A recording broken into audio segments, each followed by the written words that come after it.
और भाई लोग क्या हाल चाल है? सब एकदम ठीक ठाक। तो दोस्तों आज हम लोग पढ़ने वाले हैं माई चाइल्डहुड के बारे में।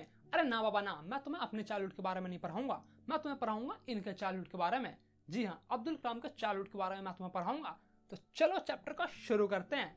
भाई देखो, ये जो तुम्हारा चैप्टर है ना, ये एक नोवेल के बुक यानी कि विंग्स ऑफ फायर एक नोवेल का बुक है, उससे ये चैप्टर तुम्हारा लिया गया है। ठीक है, तो जिंदगी में तुम्हें कभी भी फुर्सत मिले ना, तो भाई ये नोवेल जरूर पढ़ना, ये विंग्स ऑफ फायर नोवेल जरूर पढ़ना। ठीक है, ये अब्दुल कलाम के बारे में लिखा गया है। तो चलो चैप्टर को शुरू करते हैं, लेकिन उससे पहले ना भाई मैं तुम्हें कुछ नाम बता देता हूँ जो कि तुम याद कर लो, जो कि इस चैप्टर में बहुत ही इंपॉर्टेंट नाम है। ठीक है, तो यार सबसे पहले तो हमारा APJ अब्दुल कलाम का नाम है। ठीक है, उसके बाद उनके पिता का नाम है जैन उलाब्दीन। ठीक है, फिर उनकी माता का नाम आता है आशिमा, और फिर उनके एक ब्रदर इन लॉ भी है जिनका नाम है जुल्लाउद्दीन। ठीक है, और फिर आते हैं उनके दोस्त। तो उनके पहले दोस्त का नाम है रामानाथा शास्त्री, जिनके पिता का नाम है पक्षी लक्ष्मण शास्त्री, और फिर उनके दूसरे दोस्त का नाम है अरविंदन, और फिर तीसरे दोस्त का नाम है शिव प्रकाशन। ठीक है, और एक उनके साइंस के टीचर है जिनका नाम है सुब्रमण्या अय्यर। ठीक है, तो ये कुछ नाम से जो कि तुम्हें याद रहना चाहिए। ठीक है, क्योंकि ये चैप्टर हो तुम पढ़ रहे हो। तो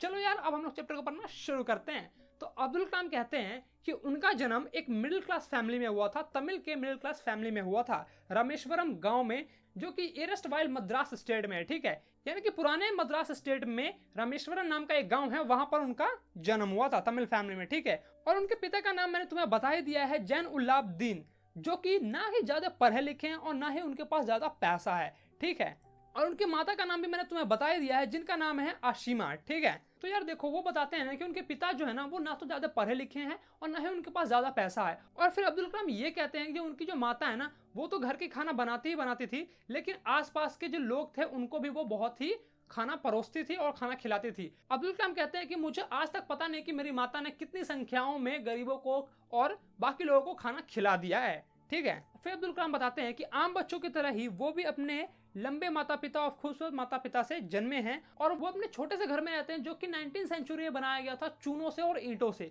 जो गांव में जो घर होते हैं ना भाई, जिसमें घर बनाया जाता है ईंटों का और उस पर चूना लपेट दिया जाता है, यानी कि चूना से पॉलिश कर दिया जाता है पेंट के जगह पे। ठीक है, जिसे इंग्लिश में चूने को तुम लोग लाइमस्टोन कहते हो। ठीक है, तो उससे ही बनाया गया था, जो कि 19वीं सेंचुरी का यानी कि बहुत ही पुराने जमाने का घर था, जो कि मस्जिद मोहल्ले में था। उनके मोहल्ले का नाम मस्जिद मोहल्ला था। ठीक है, और उनके जो पिता थे ना भाई, वो बहुत ही अमीरों वाले शौक नहीं रखते थे कि मुझे ये करना है, मुझे वो करना है। वो जितने भी नेसेसरी चीज थे, जो भी यानी कि खाना कपड़ा लत्ता जो भी होता है, वो अब्दुल कलाम को मिल जाता था, उनके पिता उनको प्रोवाइड कर देते थे, और उनका जीवन एकदम सही ढंग से चल रहा था। और फिर अब्दुल कलाम बताते हैं कि जो उनका जो भविष्य है ना, वो एक सिक्योर परिवार के हाथ में था, यानी कि एक बहुत ही अच्छे परिवार के हाथ में था। और फिर भाई 1939 में सेकंड वर्ल्ड वॉर स्टार्ट हो जाता है। तो अब्दुल कलाम कहते हैं कि 1939 में जब सेकंड वर्ल्ड वॉर स्टार्ट हुआ था, तब मैं सिर्फ 8 साल का था, और मुझे पता नहीं चला भाई कि जो इमली के बीज होते हैं ना, इमली के जो बीज होते हैं, उनका दाम अचानक से इतना कैसे बढ़ गया, मुझे समझ में नहीं आया, मुझे आज तक वो समझ में नहीं आता। वो ये बता रहे हैं, और वो ये भी कहते हैं कि मैं इमली के बीज को इकट्ठा करता था और फिर जाके लोकल मार्केट में जाके बेच देता था, और जब वो लोकल मार्केट में बेचते थे तो उन्हें 1 आना मिलता था। 1 आना समझ रहे हो भाई, यानी कि वो बहुत ही पहले चलता था। 1 आना से मुझे याद आया यार, मेरे दादाजी हमेशा कहते थे कि जब वो बचपन में छोटे थे ना, तो वो 1 रुपए में पूरा मेला घूम के चले आते थे, और फिर भी उनका पैसा बच जाता था। समझ रहे हो तुम? और अब देख लो भाई, 500 रुपए कब खर्च हो जाते हैं कुछ पता ही नहीं चलता यार। और माँ बाप कितने देते हैं पकड़ खर्चे? 50 रुपए भाई, मुझे तो 85 रुपए मिलते हैं, तुम्हारा पता नहीं। और तुम्हें बताना है तो नीचे कमेंट में बताओ यार, तुम्हें कितने पॉकेट खर्चे मिलते हैं। खैर चलो वापस आते हैं। तो उन्हें 1 आना मिलता है। 1 आना मतलब यार 1 रुपए का 16वां भाग, यानी कि 1 रुपए को जब 16 भाग में तुम बांटोगे ना, तो वो 1 आना होता है। जैसे कि 2 भाग में बांटते हो तो तुम उसे 50 पैसा कहते हो, जिसे हम लोग कहते हैं 8 आना। और जब 1 रुपए को 4 भाग में बांटते हैं तो उसे कहते हो तुम लोग 25 पैसा, जिसे हम लोग चरन्नी कहते हैं गाँव के भाषा में। ठीक है, तो चलो उन्हें 1 आना मिलता था इमली के बीज बेचने पे।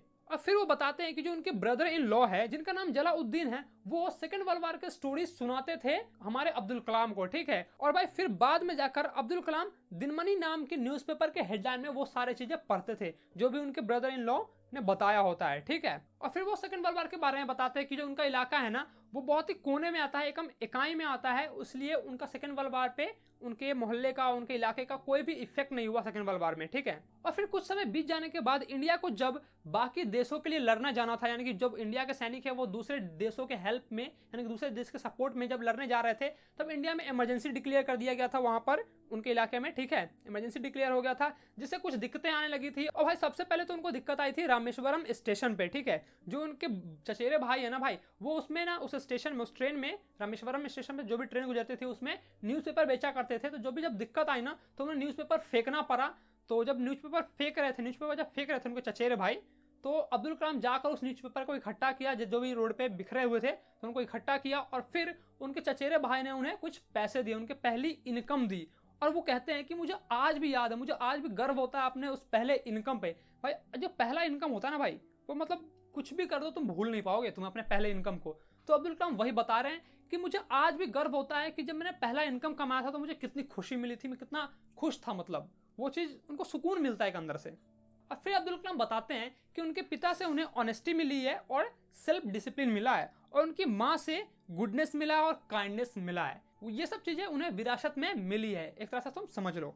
और भाई अब ना अब्दुल कलाम इंट्रोड्यूस करवा रहे हैं अपने तीनों दोस्तों को, जो कि मैंने तुम्हें पहले ही बता दिया उनके तीनों दोस्तों का नाम क्या है। पहले दोस्त का मैंने तुम्हें नाम बताया था रामानाथा शास्त्री, दूसरे का नाम था अरविंदन, और तीसरे का नाम था शिव प्रकाशन, ठीक है। तो वो तीनों दोस्तों को इंट्रोड्यूस करवा रहे हैं और कह रहे हैं कि ये तीनों दोस्त हैं ना, उनके जितने भी तीनों दोस्त हैं ये शुद्ध ब्राह्मण फैमिली से बिलोंग करते हैं, और जो अब्दुल कलाम है ना ये एक मुस्लिम फैमिली से बिलोंग करते हैं। लेकिन फिर भी यार ये तीनों साथ में रहते हैं, इनके बीच में वो मेंटेलिटी नहीं है, जातिवाती वाला मेंटेलिटी नहीं है कि ये मुस्लिम है ये हिंदू है, ये वाली मेंटेलिटी नहीं है। और वो तीनों साथ में ही रहते हैं, और उनके जो पेरेंट्स हैं वो भी इन सब चीज़ों को नहीं मानते हैं।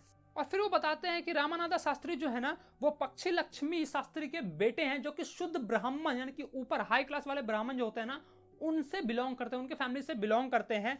और फिर उनके जो दोस्त हैं रामानाथा शास्त्री, वो आगे चलकर एक ब्राह्मण यानी कि टेम्पल में ही, जो रामेश्वरम का टेम्पल है उसी में ही ब्राह्मण बन गए। और फिर वो बताते हैं कि जो उनके दूसरे दोस्त हैं अरविंदन, वो ट्रांसपोर्ट का अपना धंधा शुरू कर लेते हैं, यानी कि जो भी पिलग्रिम्स आते हैं उन्हें विजिट करवाते हैं कि हाँ ये सब लोकेशन बताते हैं कि ये लोकेशन है ये लोकेशन है, मतलब कि घुमाते हैं। पिलग्रिम्स मतलब यार जो भी यात्री करने आते हैं ना वहाँ पर उनके इलाके में, उन्हें बताते हैं। तो उनका ट्रांसपोर्ट का धंधा चल रहा था। और जो उनके तीसरे दोस्त हैं शिव प्रकाशन, वो कंडक्टर बन गए थे साउथर्न रेलवेज में, ठीक है। तो ये थी इनके दोस्तों की कहानी। और अब अब्दुल कलाम बताते हैं कि जब भी सीताराम यानी कि सीताराम का जो उत्सव आता है ना, जब भगवान का उत्सव आता है, तब उनकी जो फैमिली है ना एक बोट अरेंज करती है, एक स्पेशल प्लेटफॉर्म से बोट अरेंज करती है भगवान को ले जाने के लिए टेम्पल साइड से, ठीक है, जो कि सेचुरेटेड है एक पॉन्ड के अंदर में, जिस पॉन्ड का यानी कि उस पॉन्ड का नाम है रामतीर्थ। वहां पर उस मैरिज साइट से भगवान को ले जाने के लिए एक स्पेशल बोट अरेंज करते हैं वो लोग, ठीक है। और वो जो पॉन्ड है ना रामतीर्थ, वो उनके घर से कुछ ही दूर पर है। और फिर वो बताते हैं कि जब ये सब चीज़ें हो जाती थी तो जो उनकी दादी माँ थी और जो उनकी मम्मी और दादी माँ थी ना, वो रामायण और परफेक्ट सुनाती थी, यानी कि रामायण और जो मुस्लिमों का होता है ना पैगंबर, वो उनकी दादी माँ सुनाती थी, उनकी कथाएं सुनाती थी उनको शाम में।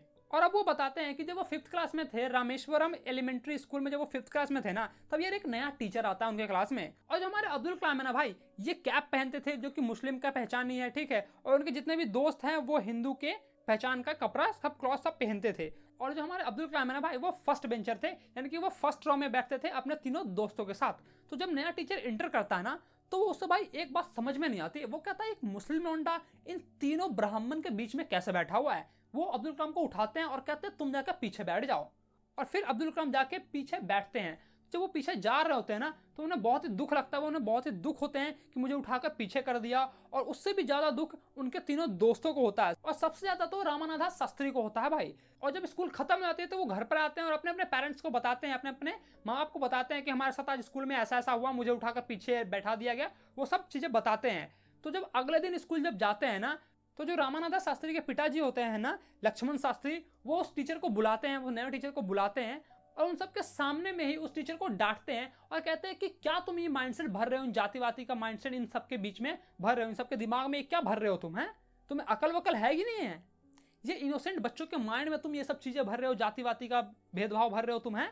और फिर वो कहते हैं कि तुम्हें इनसे माफी मांगनी चाहिए, और तुम माफी नहीं मांग सकते हो तो ये स्कूल छोड़ दो, ये इलाका छोड़ दो, ये आइलैंड छोड़ दो, यहाँ से चले जाओ तुम। तो भाई टीचर को रियली में रियलाइज होता है कि हाँ उन्होंने गलती की है, तो वो उनसे माफी मांगते हैं और फिर वो सुधर जाते हैं, ठीक है। यानी कि मैं तुम्हें अगर ओवरऑल बताऊं तो जो रामेश्वरम सोसाइटी है ना भाई, वो इन सब चीज़ों को नहीं मानता था, जातिवादी भेदभाव को नहीं मानते थे। वहाँ पे ब्राह्मण मुस्लिम सब एक साथ मिलजुल कर रहते थे, समझे, और बच्चों को भी ये नहीं सिखाना चाहते थे। तो यार अब बात आती है उनके साइंस टीचर की, जिनका नाम मैंने तुम्हें पहले ही बता दिया है, शिवा सुब्रमण्या अय्यर है। ठीक है यार, देखो वो ना एक शुद्ध ब्राह्मण फैमिली से यानी कि ऊंची वर्ग के ब्राह्मण फैमिली से बिलोंग करते हैं, और उनकी जो पत्नी है ना भाई, उन सभी बड़े ब्राह्मण है। यानी कि उनकी जो पत्नी है ना भाई, वो एक तरह की कट्टर विरोधी है, कट्टर दुश्मन है मुस्लिम लोगों की, यानी कि वो जातिवादी में थोड़ा सा भेदभाव रखती है। और उनकी जो टीचर है ना भाई, शिवा सुब्रमण्या अय्यर, वो अपने पत्नी का माइंडसेट चेंज करना चाहते हैं। वो बताना चाहते हैं कि इन सब चीज़ों में कुछ नहीं रखा हुआ है। ठीक है, और फिर वो बताते हैं कि जो उनके साइंस टीचर है ना भाई, वो हमेशा उनसे एक चीज़ कहते थे कि कमल, मैं चाहता हूँ कि तुम डेवलप करो, तुम बहुत ही आगे तक जाओ, तुम इतना आगे तक जाओ ना, तुम बहुत अच्छे से पढ़ो, हाईली एजुकेटेड हो, यानी कि तुम्हारे जो बड़े बड़े लोग होते हैं, बड़े बड़े लोग, उनके बीच में उठना बैठना तुम्हारा बन जाए, तुम इतना पढ़ लो। वो हमेशा ऐसा कहते थे अब्दुल कलाम जी से। ठीक है, और भाई एक दिन ना उनके जो साइंस टीचर होते हैं ना, वो इन्वाइट करते हैं अब्दुल कलाम जी को खाना खाने के लिए अपने घर पर, और ये बात उनकी पत्नी को बिल्कुल अच्छा नहीं लगता। वो कहते हैं एक मुस्लिम लौंडे को तुम बुलाओगे अपने घर में, यानी कि एक मुस्लिम इंसान को अपने घर में बुलाओगे, अपने किचन में खिलाओगे, मुझे ये सब पसंद नहीं है। लेकिन फिर भी वो इन्वाइट करते हैं, और अब जब अब्दुल कलाम जी आते हैं तो वो बैठ जाते हैं नीचे, और जो उनकी जो पत्नी है वो साफ मना कर देती है कि मैं जाकर एक मुस्लिम इंसान को नहीं खिलाऊंगी, क्योंकि यार वो ब्राह्मण फैमिली से बिलोंग करते थे, तो वो ये नहीं करना चाह रही थी। लेकिन फिर भी जो उनके साइंस टीचर हैं वो जाते हैं और अब्दुल कलाम जी के साथ खुद बैठ जाते हैं, और खुद परोसते भी हैं, उनके साथ खाते भी हैं, उनको खिलाते भी हैं। और उनकी जो पत्नी होती है ना, साइंस टीचर की जो उसकी पत्नी होती है, वो अब्दुल कलाम को ऑब्जर्व कर रही होती है, देख रही होती है कि वो कैसे खा रहा है, क्या कर रहा है। अब्दुल कलाम बताते हैं कि वो मनी मन सोच रहे थे कि वो हम मुझे देख रही थी कि मैं कैसे खा रहा हूँ, मैं कैसे पानी पी रहा हूँ, मैं कैसे खाना खाने के बाद पत्तल को साफ कर रहा हूँ, ये सब चीज़ें वो देख रही थी। और फिर जब वो खाना खा के जब जा रहे होते हैं, तो उनके जो साइंस टीचर है शिवा सुब्रमण्या अय्यर, वो कहते हैं कि अगर तुम्हें इनका माइंडसेट बदलना है तो ये सब चीज़ें तुम्हें सहनी पड़ेगी। यानी कि जो भी उनके साथ एक्टिविटी हुआ था, भेदभाव वाला खेल, वो उसके लिए वो बता रहे हैं कि अगर तुम्हें माइंडसेट चेंज करना है तो तुम्हें ये सब सहना पड़ेगा। ठीक है, और फिर से वो उन्हें इनवाइट करते हैं नेक्स्ट वीक, कहते हैं कि तुम डिनर पर फिर से आओ, नेक्स्ट वीकेंड तुम मेरे डिनर पे फिर से आओ। और फिर जब अब्दुल कलाम नेक्स्ट वीक में आते हैं उनके डिनर पे खाना खाने के लिए, जब उनके घर पे आते हैं वापस से, तब वो देखते हैं कि एक बदलाव होता है उनकी पत्नी के बीच में। ठीक है, वो देखते हैं कि जो उनकी पत्नी है वो खुद अब्दुल कलाम के हाथ पकड़ के किचन में ले जाती है, और किचन में ले जाके उन्हें खुद परोसती है और खुद खिलाती भी है। तो यार ये उनका माइंडसेट जो था ना, वो उन्होंने बदल दिया। तो अब्दुल कलाम बहुत ही खुश होते हैं। और फिर अब्दुल कलाम बताते हैं कि सेकेंड वर्ल्ड वॉर जो है ना, वो खत्म हो चुका था, इंडिया आज़ादी मना रही थी, और इंडिया खुद का एक अपना इंडियंस बनाने जा रही थी, यानी कि खुद एक स्वतंत्र देश बनने जा रही थी। और फिर वो अपने पिताजी के परमिशन से कहते हैं कि वो रामेश्वरम छोड़ दे और स्टडी के लिए रामनाथपुरम के डिस्ट्रिक्ट हेडक्वार्टर में चले जाए। ठीक है, फिर उनके पिताजी कहते हैं, अब्दुल, मैं जानता हूं कि तुम पढ़ना चाहते हो, तुम ग्रो करना चाहते हो, लेकिन क्या समुद्र की चिड़िया बिना सूरज और बिना घोंसला का उड़ना नहीं सीखती? यानी कि वो इनकार कर रहे हैं, अगर सही ढंग से देखा जाए तो वो इनकार कर रहे हैं। वो कह रहे हैं कि नहीं, यहीं बैठ के यहीं से पढ़ लो। और जो उनकी माता जी होती है, वो इस बात का समर्थन न करते हुए कहती है कि your childrens are not your childrens, यानी कि तुम्हारे जो बच्चे हैं वो तुम्हारे ही सिर्फ बच्चे नहीं हैं, they are the sons and the daughters of life longing for itself, यानी कि वो जीवन को अपने तरीके से जीने की इच्छा के पुत्र व पुत्रियां हैं, यानी कि वो जीवन को अपने ढंग से जीना चाहते हैं। ठीक है, वो ये बता रही हैं। और फिर वो कहती हैं, they come through you but not from you, you may give them your love but not your thoughts, for they had their own thoughts, यानी कि वो कहते हैं कि ये तुम्हारे से तो आए हैं, लेकिन तुम्हारे विचार से नहीं आए हैं। इनके पास अपना खुद का विचार है, अपने खुद के सोच हैं, ये अपने खुद के सोच और विचार से आगे बढ़ना चाहते हैं। यानी कि सीधी भाषा में समझो तो अब्दुल कलाम के जो पिता है ना, वो कहते हैं कि नहीं बेटा, तुम यहीं पर रह के पढ़ लो, लेकिन जो अब्दुल कलाम की माँ है, वो अपने बेटे को आगे पढ़ाने के लिए, आगे जाने के लिए कह रही हैं। ठीक है, और यहीं पर तुम्हारा आज का चैप्टर खत्म हो जाता है।